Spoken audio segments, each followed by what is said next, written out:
Isang magandang gabi sa ating mga kabayan dito sa Middle East and the rest of Asia, pati na rin dyan sa Europa. At a very good morning naman sa ating mga ka-Web3 sa kabilang panig ng mundo, the United States of America. Muli nating balikan ng ilang mga bumidang balita sa mundo ng Web3 nitong nakaraang linggo. Mga balitang sinubaybayan at sinundan nyo para malaman ang mga kaganapan sa Web3 at crypto world. Simulan natin sa balitaan with the news sa announcement from Coins.ph na ang kanilang Philippine Peso stablecoin ay susuportahan ng Solana blockchain.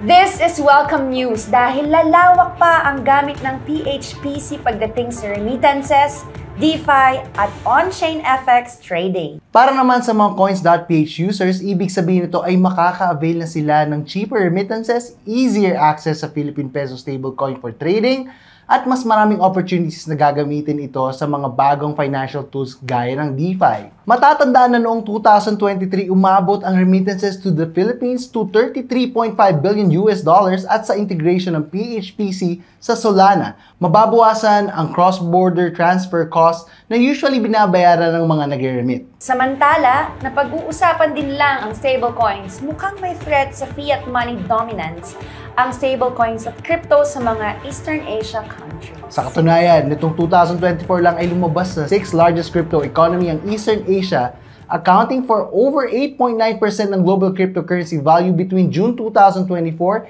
and July 2023. Napatunayan din na cheaper at faster alternatives sa traditional bank transfers ang stablecoins lalo na pagdating sa mga cross-border transactions, which can be expensive para sa mga emerging economies. Isang antitrust lawsuit naman ang inihain ng United States Department of Justice laban sa global payment giant na Visa.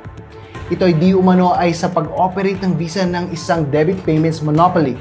Di umano, Visa uses exclusivity agreements na nagpapataw ng penalty sa mga vendors para maiwasan ang competition na labagin ang market share ng company. Sinabi pa ng US Attorney General na ang mga aksyon ng Visa ay monopolistic at naging paraan para tumaas ang fees and charges, pati na rin ang presyo ng mga bilihin. Ayon sa mga analysts, napapansin nila na unti-unti nang nababawasan ang market-leading status ng Visa dahil na rin sa pagpapalakas ng market ng stablecoins na mas convenient at mas mababa ang charges. Samantala, pabor naman si US Vice President at Presidential Candidate Kamala Harris na mananatiling dominant ang US sa blockchain, artificial intelligence at iba pang tech industries. Sinabi ito ni Harris sa kanyang speech sa harap ng Economic Club of Pittsburgh. Dagdag pa ni Harris na mag-i-invest ang US sa biomanufacturing at aerospace at mas magiging dominant pa sa pagdating sa AI at quantum computing. In-emphasize ni Harris na pabor din siya sa pag-push ng mga new technologies kagaya ng digital assets while stressing more consumer protection measures patanin sa investor security. Mukhang VP Harris is leveling the field dahil na rin sa papalapit na eleksyon sa US as of September 25 nga ay leading si Harris by 2.5 percentage points against Donald Trump. Kaya naman marami pa rin ang mga nag-aabang lalo na sa crypto world kung sino ang mananalo sa November elections sa US. At wrapping up our top stories this week, isang Satoshi era Bitcoin wallet ang biglang nabuhay at naging active ulit matapos ang 14 years. Wow! May kabuuang 50 BTC ang laman ng wallet na nagkakahalaga ng 3.1 million US dollars at current prices 2010 pa di umano nang magkalaman ang wallet na nanatiling tulog for 14 years.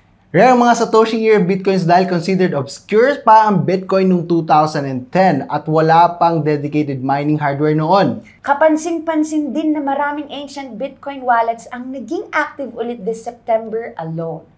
Sa katunayan, may mga wallets pa na created noong 2009 pa ang biglang nag-transfer ng Bitcoins. Kaya kung may mga kababayan pa tayo nagtatago ng kanilang Satoshi era Bitcoin wallets, now is the best time to get back in the crypto game. Ang masasabi ko lang dito, partner, this is something na dapat lahat tayo nag-invest in the past. Pero what to do? Hindi na tayo makakabalik in the past. So, kung meron kayo natatagong Bitcoins in your wallets, sleeping wallets, ngayon na yung tamang time dahil Bitcoin will definitely go up this year. Yes, and an advice guys na just huddle. Keep your Bitcoins. At yan ang mga mainit na balita at bumidang happening sa Web3 this week. Ako po si Adrian. At ako naman po si Krista. At makita-kita tayong muli as we give you what's hot and what's trending dito lang sa inyong patuloy na pinagkakatiwalaan pagdating sa Web3 news and happenings Web3 Chronicles! Gano'n pa karaming Bitcoin na meron kang? I'm not gonna disclose. Maybe